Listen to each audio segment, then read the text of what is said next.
Hi there, and welcome to this week's edition of The Wrap. You're with me, Varashni Pillai. Now, here at The Wrap, we don't usually do breaking news unless it really is breaking news, and we have just that today. South Africa has just secured enough vaccines for all its health workers, and we could not be more thrilled. The details are still being worked out, but we'll let you know more in due course. However, the larger vaccine issue is a tricksy one, which we break down for you in this edition. We also give you the lowdown after the shock news from the US yesterday as pro-Trump supporters stormed a Congress gathering to confirm the incumbent's defeat. The violence left several dead. Then there's the must-know international news, celebrity gossip we think is still kind of noteworthy, and our trademark accountability monitor. So, let's go. First up is the really worrying events that happened in the US yesterday. What should have been just a routine process to certify Joe Biden's win in the US presidential elections quickly devolved into violence yesterday. To refresh your memory, Donald Trump is still the President of the United States. He is due to relinquish power on 20th of January, but until yesterday he continued insisting, with no proof, that his November defeat was fraudulent. Now look, no court has found this to be true, and most have thrown out the dozens of cases brought by Trump's team for lack of evidence. Undermining citizens' faith in the electoral system is the stuff civil war is made of. Trump is playing with fire. He addressed thousands of supporters in Washington, D.C., saying, "We will never concede," just before Congress met to finalize his defeat. Hours later, and no coincidence, an angry mob wearing pro-Trump paraphernalia stormed the Capitol, the US's rough equivalent of our parliament. Offices were vandalized, art was looted, and police were attacked. One woman was shot dead and 3 others later died. Many noted police treated the white protesters far more gently than they did those from the Black Lives Matter movement. But the House reconvened later to certify Biden's win. Trump has finally conceded there will be an orderly transition later this month, albeit while still insisting that the election was fraudulent. Twitter has locked his account. Look, this did not happen in a vacuum. Trump tried to pressurize his deputy Mike Pence, who chaired the certification proceedings, to somehow disqualify votes from certain states who voted for Biden. Pence refused, his first act of defiance, citing loyalty to the Constitution. This is quite unheard of from Pence, who was a really deferential deputy. But Trump didn't stop there. Before the meeting to certify his defeat, he also tried to bully officials in the swing state of Georgia to, quote-unquote, find him the missing votes to assure his victory. Now, the officials he tried to bully were Republican, but they also chose loyalty to their constitution over a party or person. Trump even tried this trick of dictators across the world of stacking the military with loyalists, but even that didn't work. He has eventually been defeated. Now, all of this upheaval unfolded on the same day as Democrats managing to win an effective control of the Senate. This means that Biden, who is a Democrat president, won't be completely obstructed in passing bills when it comes to the legislature in America. Because in America, the Republicans can still block a Democratic president from passing bills, as happened in Barack Obama's second term. So all of this shows us that while Trump nearly brought one of the world's oldest democracies to its knees, he couldn't quite break it. It's a relief in an age where democratic norms are under attack. And dangerous demagogues seem to flourish. But for now, one has been defeated. Moving on to our big story of the day, and let's let out a cheer. The Department of Health made the amazing announcement today that it has sourced vaccines for our healthcare workers. We're still awaiting the details, but this is great news given growing concern about South Africa's vaccine plan. However, this issue is not straightforward. You may have read that South Africa's authorities have not done well in securing vaccines for the country. This may be true, but not because of ineptitude. In the unprecedented race to develop a vaccine, there are hundreds of offered countries with little guarantee if they will work amid largely secrecy-clad negotiations by Big Pharma. In addition, different vaccines have different working conditions. Some need to be transported when they're very cold. Some, work differently under different conditions. We don't know enough details yet before committing to one of these vaccines. Richer countries, on the other hand, can afford to buy up many multiples of vaccines for their population and bet against one of them working out. We just don't have the financial muscle to do that. Even various new deals that see rich countries helping poorer ones, like the COVAX facility you may have heard about, are a big gamble. In fact, within COVAX, South Africa won't get financial help as we are considered a middle-income country. Meanwhile, Big Pharma has come under pressure. Activists are demanding that they make details of taxpayer-funded deals public. Look, billions in government and philanthropic funding have gone to these companies in this vaccine race. And while these companies have committed to not making a profit off of these vaccines during the pandemic, they're at liberty to decide when that commitment ends. And that's what's getting a lot of people very concerned. The irony here in South Africa is that at least 4 COVID-19 vaccine clinical trials are being conducted right in our country, and 2 vaccines are potentially being manufactured right here. This should mean, you would think, that we'd have better access, but there's still no guarantee of preferential pricing or supplies for South Africans. But take heart. If you're listening to this, you're probably middle class and you probably have medical aid. And if you have one of those, you will receive the vaccine as a prescribed minimum benefit according to Business Day. But we are really concerned about the rest of the country and hope that we can source enough vaccines so that we too can get to herd immunity. Moving on to our briefs of the week. Give your WhatsApp to Facebook or go. You may recently have been asked to agree to WhatsApp's new terms and conditions. If you did, you have given WhatsApp permission to share your information with Facebook. WhatsApp will collect user phone numbers, other people's phone numbers stored in address books, profile names and pictures, status messages, and diagnostic data collected from app logs according to tech publication Ars Technica. Under the new terms, Facebook has the right to share all this data with its entire family of companies. This doesn't just mean Instagram and Facebook or the companies we know about, but companies that work with data. But if you choose not to agree, you will no longer be able to use WhatsApp. You have until tomorrow to decide. In a world of rapidly declining privacy and ever-growing tech giants, this is what many will feel is yet another impossible choice. There are no easy answers, and we're as conflicted as you're probably feeling right now. Meanwhile, we look ahead to the year and what to expect from the Zondo Commission. It's been 3 years, 250 testimonies, and nearly 800 million rand spent. And the Commission of Inquiry into allegations of state capture, which is the official name, will draw to a close this year. It's meant to end on March 31st, but Deputy Chief Justice Raymond Zondo has asked for 3 more months to put together his report, City Press has reported.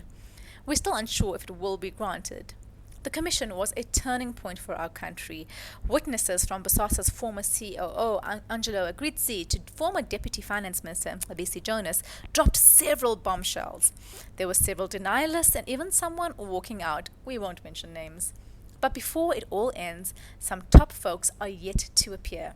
President Cyril Ramaphosa, for one, will appear sometime before March to talk about his tenure as deputy president, when state capture and corruption in the public sector was rife. After all, he was in office while it was happening. Zondo said his work would be incomplete if Ramaphosa does not testify. Then there's one Jacob Zuma, okay, we will mention his name this time, who really tested Zondo and the country's patience with his rambling testimony and attempts to avoid appearing before the commission. Will he finally do so? Well, that depends on the Constitutional Court. It needs to decide on a summons that Zondo has issued to force Zuma to appear before him. But even if the court does confirm that, we don't know if Zuma will turn up, or if he'll say anything useful, given what he's done previously. But look, before Zondo wraps, he has other stuff to get through, not to mention oral evidence from the SAA, SABC, Eskom, Denel, Transnet. So it's going to be a busy last few months from arguably South Africa's most important public hearing since the TRC. So get ready to hear lots more from the Zondo Commission. So, this is January. Do you remember what it was like when you were a matric student? The earlier week of January was really frightening. This was the week when you realized or you discovered what your marks were, your test results. But thanks to the delay caused by the lockdown in 2020 and the stress of online learning and leaked exams, last year's matriculants will only know their fate on 22nd February. That's a long wait. But that's when results, which usually come out in early January, are expected to be released. The Department of Basic Education said that marking should be completed by the 22nd of January. But even that could be a challenge. The Sunday Times is reporting that some markers fear contracting COVID-19 at marking centers. This is because the script is passed between several people with opportunities for spreading the virus. Marking started in all provinces this week, but already more than 74 markers, 74, were sent home in the Eastern Cape after contracting COVID-19. This is according to News 24. And 800 markers in Gauteng withdrew on Thursday, citing COVID-related concerns. They've all reportedly been replaced. As a precaution, Basic Education Minister Angie Motshekga said that there should be compulsory screening and mask compliance at the country's 181 marking centres over an 18-day period. It's just another in a long list of COVID-related obstacles our learners have faced this past year. We honestly cannot wait for them to finally get their results, and we really hope it's good. Onto some lighter news, albeit a bit sad for the Avo lovers amongst you. If your 2021 resolution is to eat healthy and swap burgers for Avo and toast, you may want to consider an alternative. Syndicates with troops of pickers, transport fleets, and their own pack houses are said to be targeting avocado farmers across Mpumalanga, Limpopo, and KwaZulu-Natal. Times Live has reported. That's right, there is literally an avocado mafia on the loose in our country. These syndicates allegedly raid orchards for avocados dubbed green gold as demand for the premium crop increases. So the supply of avocados has drastically decreased because of these thefts. So we suggest you try peanut butter and banana on toast instead. Kimye over, say it ain't so. Here at The Wrap, we're not beneath a little celebrity gossip, especially when it offers a larger comment on the human condition. So, the news that Kim Kardashian and Kanye West may be getting divorced got our attention. It's been interesting to watch how Kim has managed the very public challenge of her husband's bipolar disorder. To recap, Kanye refuses to take medication for his condition, saying that it stunts his artistry. This is not uncommon to those with the condition. In the middle of last year, the rapper went through a sustained bipolar episode with all the hallmarks of textbook mania, with the added bonus of millions of dollars at his disposal and global attention. So he made rambling, shocking statements on places like Twitter and on national stages. He staged a series of bizarre meetings with Trump and even ran for US president himself. During this time, he severely undermined his wife, attacking and exposing her publicly. Yet she still defended him and called for compassion as he battled the condition. He later apologized for these mishaps, but one can only imagine the toll this would take on any partner in a marriage. Apparently, the two, who have 4 kids together, have gone for marriage counseling. In the past, they seem to have benefited from each other's influence. Kanye became calmer, committing to his faith as a Christian and starting a weekly church service of sorts. Kim became less superficial, studying to become a lawyer and working in prison reform. Sure, there's more important things to care about in the world, but there's also a little space for us to really hope they pull through. Moving on to our accountability monitor, the public protector needs protection from herself. Busisiwe Mkhwebane, South Africa's errant public protector, has made headlines again and again for her court defeats over legally dubious reports. These seemingly played into the state capture fight back agenda, taking aim at Ramaphosa and Public Enterprises Minister Pravin Gordhan. This year, things will come to a head for Mkhwebane, who has undone much of the good work her predecessor, Thuli Madonsela, achieved. She faces an impeachment process in Parliament scheduled for February this year. But Mkhwebane, Trump style, is fighting it tooth and nail, disputing the very process to remove her in a separate court matter. Look, she's nearly lost whatever dark battle she was helping fight. Girlfriend needs to move on. Or better still, focus her attention on what the public protector is supposed to actually do, investigating concerns about government service on behalf of ordinary citizens. Think housing allocation, service delivery, and so on, the stuff that really matters. Expect a lot more accountability in 2021. We're really happy that the case against Ace Magashule is going to keep going to 2021, and we're looking forward to seeing how that will resolve. But the same is going to happen for a slew of folks alleged to have corrupted our democracy. Here's a roundup of some of the people who will appear before our courts this year. One of them is ANC MP and former State Security Minister Bongani Bongo. Another is high-flying businessman Edward Sodi, who is among those implicated in the Free State asbestos case, in which Magashule has also been named. Former crime intelligence boss Richard Mdluli and his co-accused Mtembeni Mtunzi will also appear in court, as will the senior police officials involved in the blue lights tender, who are facing 392 charges between them.